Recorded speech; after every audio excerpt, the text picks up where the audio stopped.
Olá pessoal, tudo bem? Aqui é o professor Paulo Irineu. Bom dia, boa tarde ou boa noite, de acordo com o horário que você estiver assistindo. Eu fiz uma live agora há pouco com o tema Que presente queremos para o Brasil? E como muitas pessoas não puderam comparecer, eu resolvi fazer um vídeo, um resumo, para ficar disponível para que quem estiver interessado possa ver em qualquer momento. Então, primeira coisa importante é dizer o porquê dessa live. Que presente queremos para o Brasil? É uma pergunta. Temos visto aí recentemente, logo após o resultado das eleições para presidente, que há um grupo de pessoas aí insatisfeitas com o resultado das urnas, indo para as ruas aí para fazer bloqueios de estrada e ir para os quartéis pedindo intervenção militar. Eu mesmo presenciei alguns desses momentos, inclusive na estrada, fiz uma viagem agora essa semana, não tivemos nenhum problema, mas vimos algumas repercussões disso.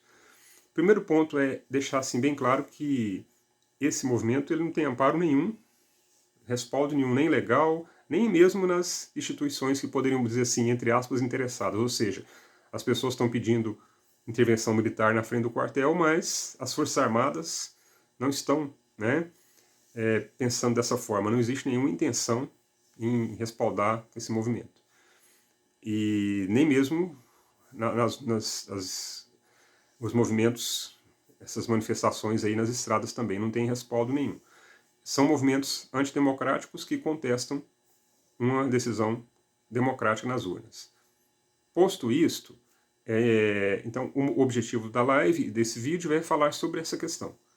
E a intenção do público, daqui a pouquinho eu falo por que eu delimitei, não delimitei porque a live é aberta a todos, mas por que eu falei para um determinado público.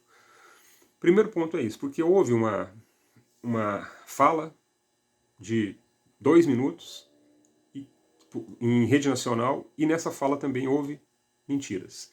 Eu já me comprometi a não citar o nome dessa pessoa, mas fazer referência a ela. Essa pessoa deve ficar no passado da nossa história, vamos dizer assim, mas foi dito que esses movimentos, tanto de bloquear estradas, como os movimentos aí acontecendo dentro do espaço urbano, contestando o resultado das urnas, estão sendo feitos ao modelo do método da esquerda. Então isso é uma mentira. O primeiro ponto que eu quero falar é isso. A esquerda brasileira nunca foi para a rua protestar o resultado legítimo das urnas, de qualquer eleição que tenha havido, principalmente depois do processo de retorno da democracia pós 1985. E desde 1989, quando então houve a primeira eleição para presidente, nesse formato que nós estamos até hoje, com a diferença que naquela ocasião não tínhamos ainda a tecnologia das urnas eletrônicas.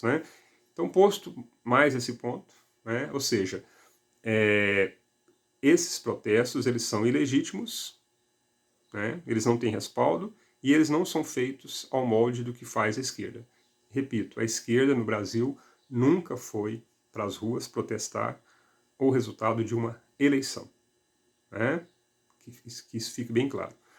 E aí agora eu falo por que na live eu coloquei que o público preferencial seriam pessoas que, não tendo votado no candidato e agora presidente eleito Lula, concordam com o resultado das urnas. Então, de uma forma assim simples, a gente pode dizer que existem agora 3 grupos. Não quero deixar isso de uma forma assim tão categórica, mas assim, segundo turno são dois grupos mesmo, é um contra o outro, nas urnas. Aí nós temos então agora aqueles que votaram no candidato Lula, e é claro, estão com ele. Nós temos aqueles que votaram contra ele, que aceitam o resultado das urnas, não contestam, e temos aqueles que votaram contra o Lula e não aceitam. Eu creio que é muito importante agora a gente conversar com essas pessoas que, não tendo votado no Lula, estão de acordo com o processo democrático. Não veem problema nessa eleição, porque eles vão ser importantes para a gente poder chegar a uma coesão política. Quando eu falo coesão, não quer dizer que a ausência de divergência, não. A divergência vai existir sempre, mas no campo político, no campo social, não nessa guerra que foi estabelecida. né? Isso não é necessário, né? Então, e eu falo isso por uma questão prática. Eu fui tentar conversar com um amigo, que é um desses que está indo aí para a porta de quartel, e ele não me ouviu, porque já há muito tempo não nos ouve. Eu pensei, bom, se alguém que, tendo votado no mesmo candidato que ele, disser para ele, olha, isso aí não está certo, pode ser que a gente consiga alcançar mais pessoas. Então esse é o objetivo dessa nossa conversa. O primeiro objetivo, né? É esse. Resumindo então, eu estou falando com todos, é aberto a todas as pessoas, mas um público importante nesse momento é esse público que, tendo votado contra o candidato Lula, não contesta o resultado da urna porque sabe que foi legítimo e é um processo democrático. Ok? É importante a gente entender que nós temos um Brasil, né? E diferentemente do que estava acontecendo já há alguns anos, que o próprio mandatário disse que as minorias tinham que se calar ou ser extinguidas, nós agora temos um candidato eleito que a sua postura é diferente, é de governar para todos. Né? Isso está posto desde o início da campanha e, sobretudo, no seu discurso no dia das eleições em que se deu o resultado. Né? Então nós temos agora, começar em janeiro, um governo que tem como projeto governar para todos os brasileiros, inclusive aqueles que não votaram nele. Ok? Outro ponto importante. É preciso restabelecer o sentido, o significado de verdade no Brasil.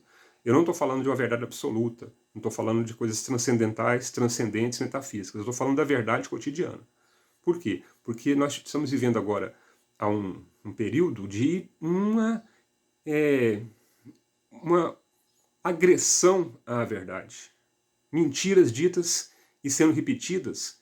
Se esse processo não parasse agora com essa eleição, nós teríamos no Brasil, talvez aqui, pouco tempo, a mentira estabelecida como verdade. Porque as pessoas mentem na maior cara de pau. Né? Muitos, vocês sabem que isso está acontecendo. Então, agora nós vamos ter a oportunidade de restabelecer. Ah, mas você fala de qual verdade? Eu não falo de uma verdade absoluta, eu falo da verdade cotidiana, dos fatos. Tudo pode ser contestado, tudo pode ser discutido, mas existem critérios. Né? Eu vou dar alguns exemplos, bem banais, mas que a gente tem ouvido aí. Né? Primeiro, é verdade, por exemplo, que a Terra seja esférica ou globosa, ela não é plana. Né? É verdade que movimentos como o fascismo, como o nazismo, como o nazifascismo, são movimentos de direita, porque são movimentos também excludentes, né? São movimentos que querem eliminar a diferença, né? São movimentos onde há uma apologia à violência, à arma, né? São movimentos totalitários, embora também existam totalitarismos de esquerda, não vamos negar isto, né? Mas movimentos como fascismo, nazismo, são movimentos de uma direita e não toda ela, uma direita extrema. Tanto é que nós conseguimos agora, vivemos isso, um candidato da esquerda, que sempre foi de esquerda, que é o candidato Lula, né, teve votos da direita. Qual direita votou nele? A direita moderada, a direita lúcida, a direita consciente, a direita que quer viver em um país onde se pode viver sem todo esse trauma que a gente tem visto aí. Né? Isso é muito importante que se diga, então. Entenderam? E mais uma coisa, para fechar essa fala minha, que ela foi uma fala inicial, a gente vai conversar mais sobre isso, que são muitas questões. Né? Na verdade, o que nós temos, então, hoje, não é um governo totalmente de esquerda. Né? Mas foi feita uma coligação. Né? O Geraldo Alckmin, que é o vice do candidato e agora eleito Lula, ele é um político de postura mais de centro. Né? Direita, centro, que está aliado. Então nós não temos a extrema esquerda governando o Brasil como tivemos a extrema direita. Então essa polarização, de fato, ela não existe. Nunca houve essa polarização tão extrema.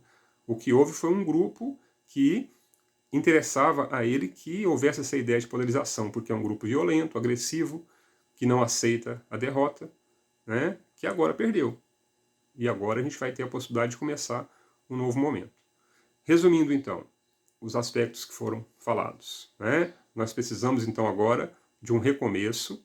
Tá? Para isso, vamos precisar de todos, inclusive aqueles que não votaram com o presidente Lula, mas não contestam as eleições, né? O resultado, e restabelecer significado de verdade, né? Para podermos, então, ter uma convivência melhor. E quando eu digo assim, reunir essas pessoas, eu não estou de forma alguma pensando em passar um pano por tudo aquilo que foi feito, de forma alguma.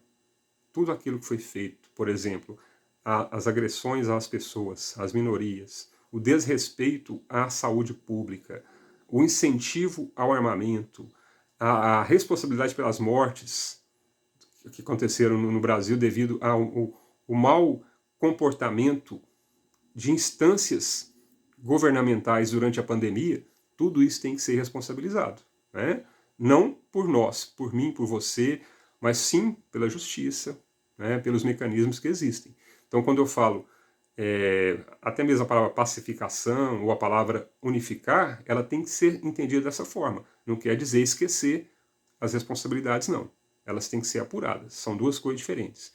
Uma é a união de quem é pela democracia em prol do Brasil. E a outra coisa é a responsabilidade pelos atos acontecidos aí ao longo desses 4 anos. Ok?